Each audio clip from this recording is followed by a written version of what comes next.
Hey everyone, ready to drive into some seriously wild space weather? I'm ready. Let's do it. We're talking about the geomagnetic storm back in May 2024. Remember that one?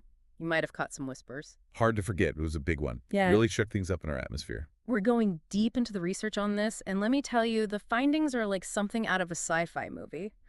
Imagine the northern lights going totally bonkers, invisible forces causing chaos, and then, get this, actual plasma raining down. It was something else. Okay, so paint us a picture. How intense are we talking? Imagine the difference between a gentle breeze and then, bam, a Category 5 hurricane slamming into you. Whoa, okay, so a Category 5 space hurricane, that's a pretty intense way to put it. That was basically it. We're talking a KP9 storm here. KP9, remind me what that means again. It's like the top of the intensity scale for these kinds of storms. And this is the first one since. 2003. So yeah, pretty rare and definitely not something you see every day. Wow, okay.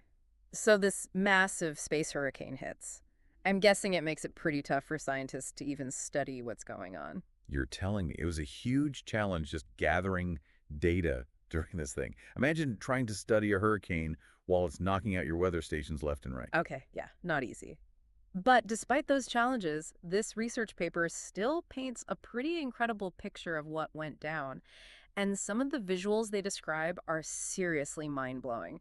For starters, there's this thing called the auroral oval, which is basically the northern lights. And it went completely haywire during this storm, right? Totally out of control. We're talking about the auroral oval extending way further south than usual. Like how far south? People in the UK were seeing the northern lights. That's how crazy it was. Wow. Okay, so the Northern Lights are putting on a show for practically everyone. What else is going on up there? What else did they see? Well, picture this.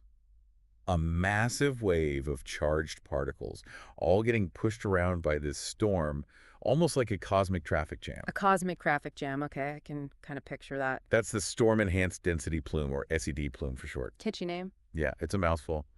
But honestly, what really blew my mind were these things called plasma patches. Plasma patches. Okay, what are those? So imagine these super dense blobs of plasma Okay. just zipping around the polar cap, like someone threw a disco ball up there or something. So we've got expanding light shows, plasma waves. This is already more than my brain can handle. What did all of this actually do to us down here on Earth, though? So this cosmic traffic jam is making its presence known, but what were the actual, like, tangible effects of this storm on us down here on Earth? Right, right. So the paper gets into some specific observations, particularly from Eglin Air Force Base. Okay. They recorded the ionosphere, that layer where all this plasma action is happening. Yeah. It was rising hundreds of kilometers in just an hour. Hundreds of kilometers in an hour. Seriously. That's what they found. That's insane. I mean, what does that even do to things like radio signals or GPS, things that rely on the ionosphere? Exactly. These things don't just impact space, they have real consequences down here, especially for our technology. Yeah, makes sense. Imagine trying to use your phone's GPS when the very layer its signals bounce off of is going haywire. Okay, yeah, things are going to get a little messy. A little messy is an understatement. And speaking of messy, the paper also mentions this sporadic E layer that popped up. Yeah. It's like the storm whipped up some extra layers in the atmosphere just for fun. The ionosphere is already this super complex and dynamic region. Right.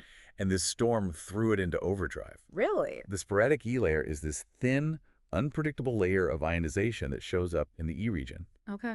And it can really mess with radio signals. So it's not just a matter of things moving around. We've got new things popping up now, too. Absolutely. They think this sporadic E layer was probably formed by the storm's electric fields. Okay, so not only did this storm supercharge the ionosphere, but it also decided to do some redecorating while it was at it. What else did they find?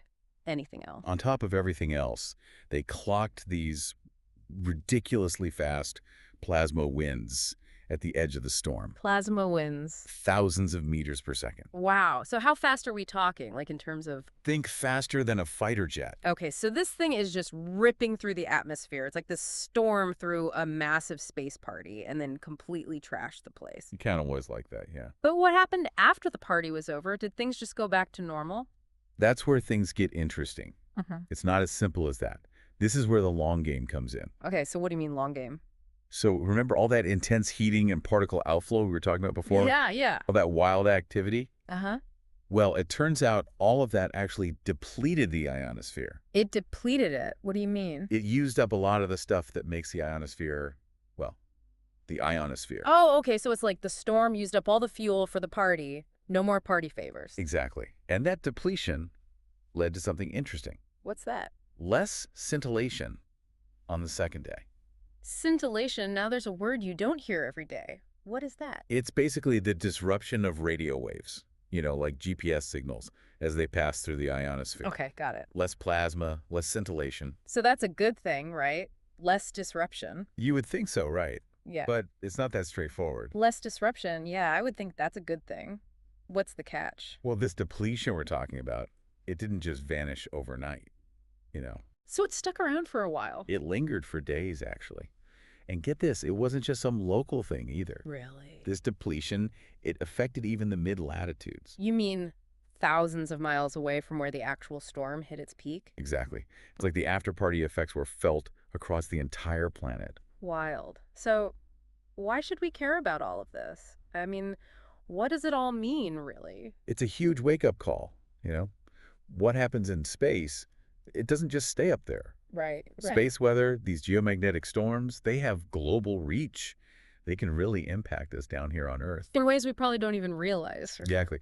It's easy to think of space as this vast emptiness that has nothing to do with our daily lives. Yeah. But the reality is, we're not just living under the sun, we're living within its atmosphere. And this storm, it really showed us what that means. Yeah, it definitely drives that point home. The May 2024 storm was a big reminder that the sun has way more influence on our planet, on our tech, than we often give it credit for. So, okay, we've gone from these crazy visuals of auroras and plasma to understanding the very real effects of this storm on us, on our tech. What's the big takeaway for you?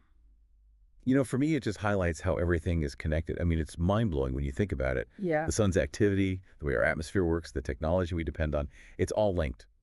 And we have to understand space weather. It's not just some scientific curiosity.